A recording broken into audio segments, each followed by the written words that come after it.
Welcome to the home slice, my friends. Today we are going to take this 1200 grit edge made on an EZE Lap metallic bonded diamond plate, and we are going to test how long it takes in a rope cut test to get beyond 400 grams of pressure on a BESS testing machine.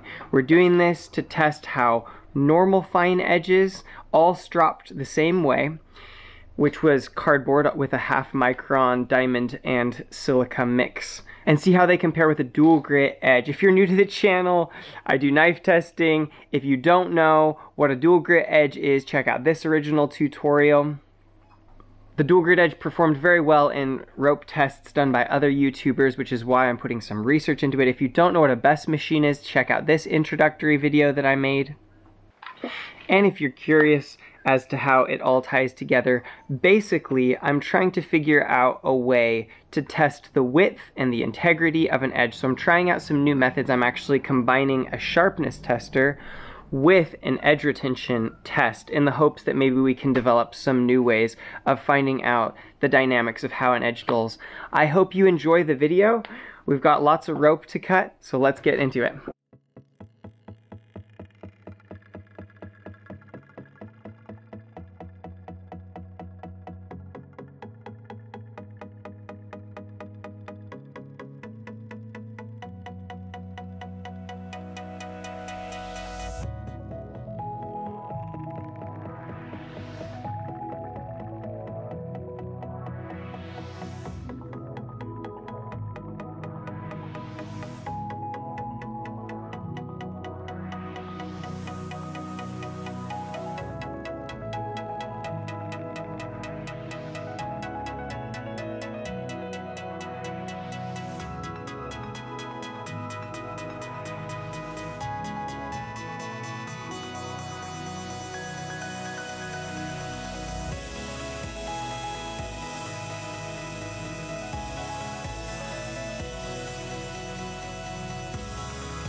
It looks as if my camera's battery is dying, so I'm gonna leave the knife right there and we'll switch over to my phone and put the camera on the charger.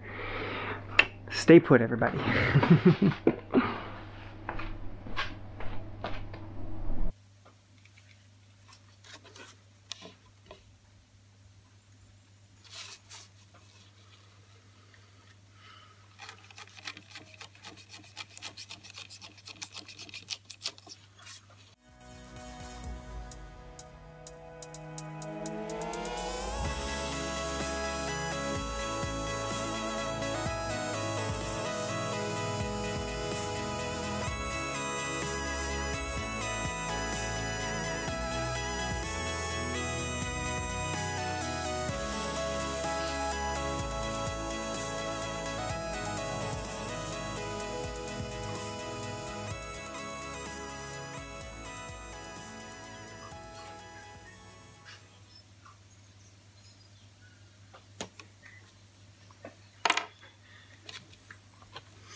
Yeah, so I could actually feel the edge give on about cut number 5 maybe. You could definitely feel it became much more difficult to cut the rope. That's the first time I've really felt a significant drop that was noticeable in the BESS readings, but man, that area of the edge is done. 612 is a huge leap. So that's really interesting that this one held out for a good long while and then just poof, gave out. I've still got the Veneve stone to do. What's interesting about these tests is it seems that either the place where I'm testing is not ultra consistent, and that's giving rise to differing best numbers and variance in that, or a steel edge actually wears away and the apex forms in varying ways. I'm not really sure, to be honest, but we'll finish up this round of tests. Thanks for tuning in this time, guys, and for now I'll say, hey, peace out from the home slice.